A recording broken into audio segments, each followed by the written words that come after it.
देर रात अचानक ही पिताजी की तबीयत बिगड़ गई। आहट पाते ही उनका नालायक बेटा उनके सामने था।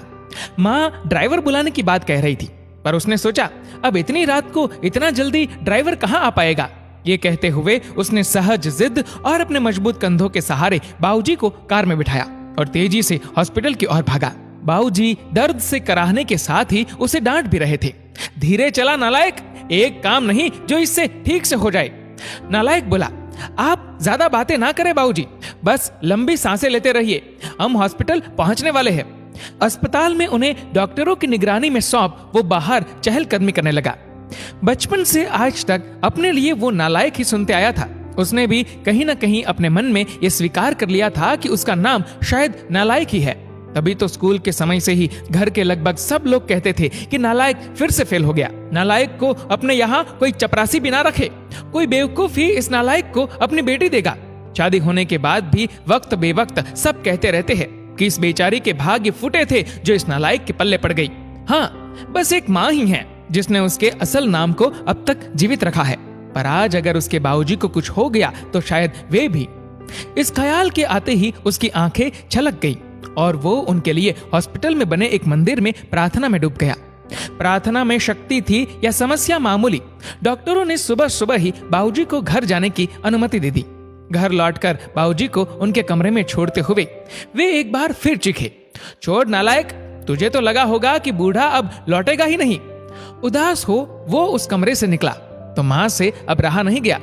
इतना सब तो करता है, इसके बावजूद आपके लिए वो नालायक ही है। विवेक और विशाल दोनों अभी तक सोए हुए हैं, उन्हें तो अंदाजा तक नहीं है कि रात को क्या हुआ होगा। बहुओं ने भी शायद उन्हें बताना उचित नहीं समझा होगा। ये बिना आवाज दिए आ गया और किसी को भी परेशान नहीं किया। भगवान न करे कल को कुछ अनहोनी हो जाती तो, और आप है कि उसे शर्मिंदा करने और डांटने का एक भी मौका नहीं छोड़ते। कहते कहते माँ रोने लगी थी। इस बार बाबूजी ने आश्चर्य भरी नजरों से उनकी ओर देखा और फिर नजरें नीची कर ली। माँ रोते रोते बोल रही थी, अरे क्या कमी है हमारे बेटे में? हाँ मानती हूँ पढ़ाई में थोड़ा कमजोर था, तो क्या सभी होशियार ही होते हैं? वो अपना परिवार, हम दोनों को घर मकान पुश्तैनी कारोबार और रिश्तेदारी सब कुछ तो बखूबी संभाल रहा है, जबकि बाकी दोनों जिन्हें आप लायक समझते हैं वो बेटे सिर्फ अपने बीवी और बच्चों के अलावा ज्यादा से ज्यादा अपने ससुराल का ध्यान रखते हैं। कभी पूछा आपसे कि आपकी तबीयत कैसी है? और आप है कि? बाबूजी बोले, सरला तुम भी मेरी भावना नहीं समझ पाई, मेरे शब्द ही पकड़े ना। क्या तुझे भी यही लगता है कि इतना सब होने के बाद भी इसे बेटा कह के नहीं बुला पाने का, गले से नहीं लगा पाने का दुख मुझे नहीं है? क्या मेरा दिल पत्थर का है? हाँ सरला, सच कहूं दुख तो मुझे भी होता ही है, पर उससे भी अधिक डर लगता है कि कहीं ये भी उनकी ही तरह लायक ना बन जाए। इसलिए मैं इसे इसकी पूर्णता का एहसास अपने जीते जी तो कभी नहीं होने दूंगा। माँ चौंक गई, ये क्या कह रहे हैं आप? हाँ सरला, यही सच है, अब तुम चाहो तो इसे मेरा स्वार्थ ही कह लो।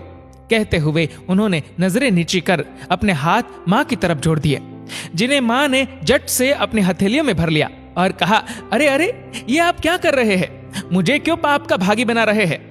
मेरी ही गलती है, मैं आपको इतने वर्षों में भी पूरी तरह नहीं समझ पाई। और दूसरी ओर दरवाजे पर वह नालायक खड़ा खड़ा ये सारी बातचीत सुन रहा था।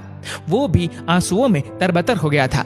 उसके मन में आया कि दौड़कर अपने बाबूजी के गले से लग जाए, पर ऐसा करते ही उसके बाबूजी झेंप जाते। ये सोचकर वो अपने कमरे की ओर दौड़ गया। कमरे तक पहुंचा भी नहीं था कि बाबूजी की आवाज कानों में पड़ी, अरे नालायक, वो दवाइयां कहाँ रख दी? गाड़ी में ही छोड़ दी क्या? कितना भी समझा दो, इससे एक काम भी ठीक से नहीं होता। नालायक झटपट आंसू पोंछते हुए गाड़ी से दवाइयां निकालकर बाबूजी के कमरे की तरफ दौड़ा। दोस्तों, एक माँ अपनी औलाद को 9 महीने पेट में रखती है और एक पिता उसे जीवन भर अपने दिमाग में रखता है। पापा की बातें बेशक हमें कड़वी लगती हो, लेकिन यकीन मानो पिता की बस एक ही ख्वाहिश होती है कि बच्चे की कोई ख्वाहिश बाकी ना रहे। दोस्तों, इस वीडियो को लेकर आपकी क्या राय है? नीचे कमेंट करके जरूर बताएगा। और अगर आपको वीडियो अच्छा लगा हो तो इस वीडियो को लाइक करेगा, शेयर करेगा ज्यादा से ज्यादा लोगों तक, और ऐसी ही और भी इंस्पिरेशनल वीडियोस के लिए सब्सक्राइब करें हमारे यूट्यूब चैनल को और फेसबुक पर फॉलो करें हमारे पेज को। धन्यवाद।